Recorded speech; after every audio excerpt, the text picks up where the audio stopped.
माननीय अध्यक्ष जी ध्वजारोहण करेंगे।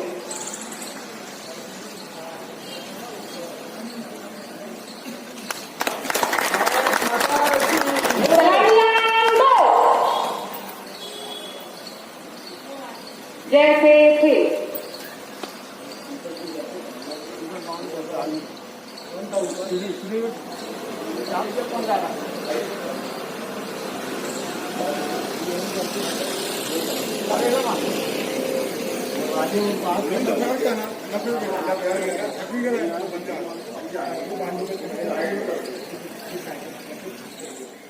कांग्रेस कमेटी आज कुछ विशेष विषय पर आपकी संक्षिप्त चर्चा करना चाहता है।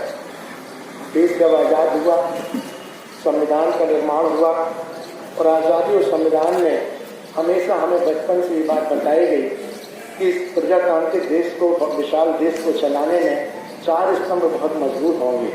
आप सब जानते हैं, न्यायपालिका, विधायिका, कार्यपालिका और चौथा स्तंभ हमारा मीडिया भी रहा है। पर आप देख रहे होंगे कुछ समय से कुछ चीज़ें जो नेटवर्किंग से प्राप्त हुई हैं, उसकी ओर आपका ध्यान आकर्षण कराना चाहता हूँ।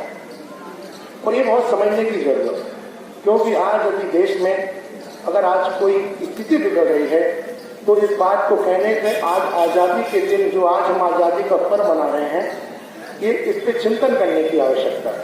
आज हम जो खुशी मना रहे हैं, आज हम जो भारत आज़ाद में जो आज़ाद भारत में रहने का अवसर मिला है, इसका पूर्ण योगदान उन स्वतंत्रता संग्राम सेनानी और अनेकों अनेक क्रांतिवीरों के अनेक कुर्बानियों से आज हमें अवसर मिला है। आने वाली पीढ़ियां शायद इस भारत के प्रति कहीं भ्रमित न हो, उनकी सोच के प्रति भ्रमित न हो। हमें इस बात की भी आज चिंता है। यदि हम वर्तमान में अगर कदम संभल कर नहीं उठाएंगे तो भविष्य की मंजिल के लिए हम बहुत तकलीफ में पड़ सकते हैं। आपके सामने सर्जिकल स्ट्राइक हुआ 29 सितंबर से लेकर और 16 से लेकर और 2019 तक 1095 दिन थे, जिसमें भारत और पाकिस्तान की बहस हुई। सभी चैनलों में लगभग 2600 बार डिबेट की गई इन 3 सालों के अंदर, और यह सिलसिला यहीं तक नहीं रुका। इस देश में समाज और धर्म और वर्ग को बांटने के लिए, चाहे वो धारा 370 का समय रहा हो, 3 तलाक का मामला रहा हो, गोवध का मामला रहा हो, या भीड़ में हो रही घटनाओं का रहा हो, ये 5 साल लगातार, 5 साल का मतलब है अगर एक साल में 365 दिन तो 5 साल में 1825 दिन होते हैं। जो नेटवर्किंग से जानकारी प्राप्त हुई है, 4800 बार इस पर बहस हुई है। और ये बात आगे भी बढ़ती है। जब चीन के मुठभेड़ का समय आता है तो 15 जून से 3 जुलाई तक 190 डिबेट इसमें की जाती है। ये कहने का आशय ये है, जब इसका पूरा निचोड़ निकाला गया तो जितने भी चैनल हैं, 1-2 को यदि हम छोड़ दें तो हर चैनल में प्रतिदिन 7 बार डिबेट विवादित की गई। और वो 7 बार जो डिबेट विवादित की गई है, मतलब एक डिबेट का समय 3 से 4 में आप ये मान के चलें कि आपके सामने 3 घंटा देश को बांटने और नफरत फैलाने का सिलसिला जारी है। हमें इस बात को बहुत गंभीरता से समझना होगा कि जो डिबेट के विषय हैं, वो डिबेट के विषय वो होते हैं जो सरकार के लिए हो।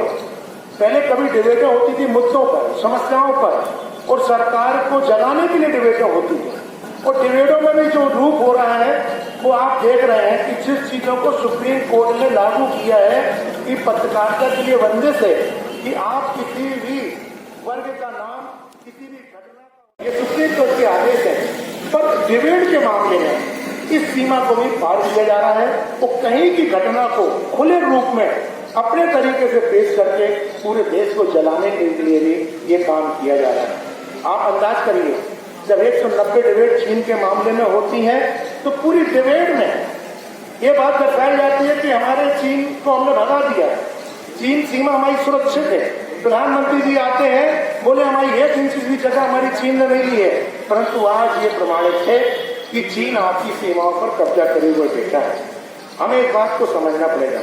कुछ अगर छोटी मोटी कुछ इतिहास की बातें बताई जाती हैं तो उसमें उद्देश्य देखा जाता है कि हम कौन से इतिहास की बात को बताएं। और अधूरा इतिहास बता के हमारी युवा पीढ़ी को, आने वाली पीढ़ियों को, हमारे देश के नागरिकों को भ्रमित किया जा रहा है। और उस इतिहास बताने में भी उनकी एक मूल भावना है कि किस प्रकार से हमें उसका लाभ मिल सके। कहने का मतलब ये है कि आज जिस चीजों की कभी बंदिश थी, जब एक हमने जिस बात के लिए हमेशा समाज को, भारत की एकता और अखंडता को बनाने के लिए हमने की, आज वो सब चीजों को सिर्फ अपने व्यक्तिगत स्वार्थ, अपने व्यक्तिगत लाभ के देखते हुए पूरे देश को आग में झोंकने का काम किया जा रहा है। साथियों, ये चिंता का विषय है और इस चिंता के विषय के साथ हमें अपने तरीके से, क्योंकि आप जिस बात को लेकर यह चर्चा हम करने जा रहे हैं, और ये चिंता हमारी इसलिए भी है कि आज हम आजादी का जो दिन मना रहे हैं, आज 74वीं वर्षगांठ, ये कहना बहुत सरल है कि कांग्रेस के लोगों को, नेताओं को, महापुरुषों को आप बदनाम कर दो, कांग्रेस के खिलाफ आप बात करो। आज हम जब चाहे प्रमाणित इस बात का कि पाकिस्तान 14 अगस्त को स्वतंत्रता दिवस मनाता है और भारत 15 अगस्त को स्वतंत्रता दिवस मनाता है।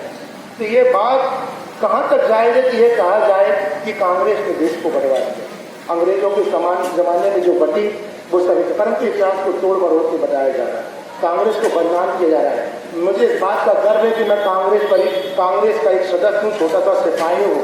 मैं गौरवान्वित हूँ अपने परिवार के प्रति, और मैं ये आज कह सकता हूँ कि यदि आज 74वीं वर्षगांठ ये देश आजादी की मना रहा है, तो कांग्रेस और कांग्रेस के महापुरुष, उस समय के स्वतंत्रता संग्राम सेनानी, उस समय के क्रांतिवीरों की वो कुर्बानियां हैं जिन्होंने आज हमें ये स्वतंत्र भारत में रहने का अवसर और उत्सव मनाने का दिया है।